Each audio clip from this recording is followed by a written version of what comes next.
Welcome to NCIX Tech Tips. Phanteks doesn't have many cases, but their one and only lineup, or series, or whatever you want to call it, the Enthoo series, has made quite a splash this year. Joining the Enthoo Pro and the Enthoo Primo is this right here, the Enthoo Luxe. This case is filled with features that you'd normally only find in much more expensive ones. So, not wanting to just overview an empty case, we had NCIX Anthony build up a water-cooled system in here to show off its potential.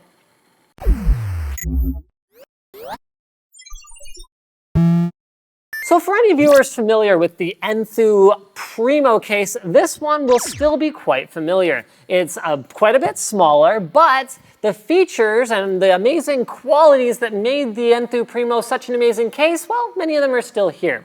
So right away, lifting up the case, which I'm not going to do because it's very heavy, reveals it's very solid construction. Everything is held together via screws, which is cool, rather than rivets, so it's very modder friendly. The case is offered in both white and black, and we opted for the sexy black version for this video.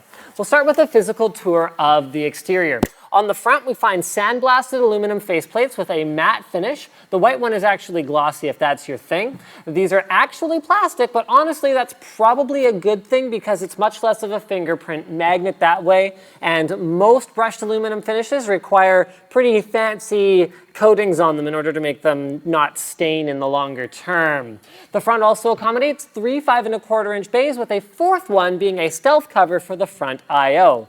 Behind that shield, you are getting, there we go, just, you know, the most lazy script writing in the world. I'll just have to move this instead. You're getting 2 USB 3 super speed ports, 2 USB 2 ports, headphone and microphone jacks, as well as a reset switch and, yes, an LED color changing light. So you can have blue or teal or other blue or purple or red or green or yellow.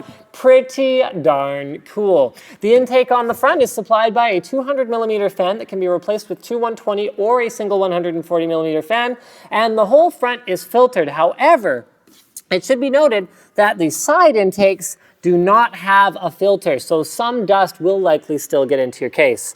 On the top, we find a removable another mesh filtered grill that can accept up to 3 120mm fans under it, as well as a power switch that is illuminated in the same fashion as the accent lighting around the outsides. And then on the right panel, we don't find a whole lot other than, well, a side panel. And then on the left side panel, we find a pretty nice looking window design that I actually personally like quite a bit. It's got one large window and then one smaller one over here that allows you to see your drives if you're into that kind of thing. This is kind of a Phanteks Enthoo series staple here that I personally find quite tasteful. It should be noted that there is a plate down at the bottom that has a Phanteks logo in it by default, but it's removable, so you could customize it and put, like, you know, a vanity plate in there should you so desire. So let's open this baby up and take a peek inside, shall we?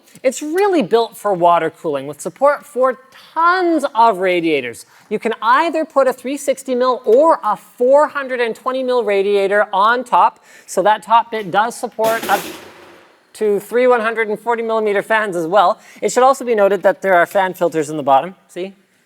There you go, fan filter. Yay, exciting! It supports a 240mm radiator in the front, a 240mm radiator on the bottom, and it has an included 6-channel fan hub. It's an ATX case, so we've got an ATX motherboard in here. However, it should be noted that it does have eATX support, so if you've got a slightly wider than normal ATX case, you can throw that in there. It's got 8 PCI slots, so you will have support for 4-way SLI or 4-way crossfire. It's got 3 5¼ drive bays, which we mentioned before, which are toolless, 2 cages for up to 6 3.5-inch drives, so those are hidden behind a stealth plate here. It supports up to a 347mm long graphics card, up to 472 with the hard drive cage moved, although I don't think anyone makes a graphics card that long, and supports CPU coolers up to 193mm tall, although in our case with liquid cooling, it's not really a concern. There is effectively no length limit on the power supply due to the nice power supply shroud down here that we've mounted our D5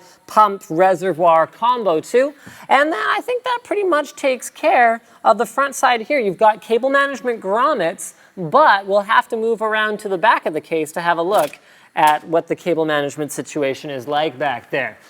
All right, so if I had one criticism for the Enthoo Pro as well as the Luxe, because they're very similar cases, it would be that there's not a ton of room for cable management on the back, and you're going to have to do a bit more of a careful job than NCIX Anthony of cable management if you really want it to look its best. Back here you've got two 2.5-inch SSD or hard drive mounts that are on little anti-vibration mounts, really nicely positioned and easy to run cabling to. You do have a fair bit of room right next to the power supply here, but the thing about these individually sleeved cables in use on this power supply is that they do add quite a bit of bulk to the connector versus standard wires and then a little bit of sleeving. One other thing of note is that the whole ambient lighting thing that's controlled by that button on the front, there is an optional accessory for the inside that will give you internal ambient lighting as well. So Anthony decided to put a full loop into this case, which means he had time to build in it. And here are a couple of his closing thoughts on the case. Would have liked some more cable management, so that was the same as my observation there. The radiator mount was great. If we had a normal sized GPU, there would have been room for the included reservoir and pump mounts, but because he decided to go with a GeForce GTX 780 Ti classified, which has a taller than normal PCB, he had to strap the reservoir and pump here. Not too bad as long as you don't have a ton of expansion cards, but if you do, that might be a bit of a problem and you might want to find a different solution.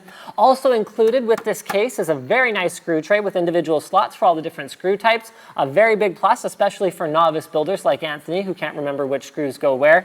Just kidding, Anthony. And then finally, the manual is very comprehensive and a really nice touch for those new to building a PC and Anthony. Thanks for watching, guys. Like this video if you liked it. Dislike it if you disliked it. Leave a comment letting me know, do I take too many shots at Anthony or does he deserve it all? We need to have your feedback. Don't forget to subscribe, guys, and as always, this is great. You see, he even claimed the screw holder. Anthony's, do not touch unless is Anthony. He needs this. Do not unless is Anthony. Well, I mean, we've seen from his scripts that, writing isn't exactly a strong point for him. And it just keeps coming. All right, peace, guys.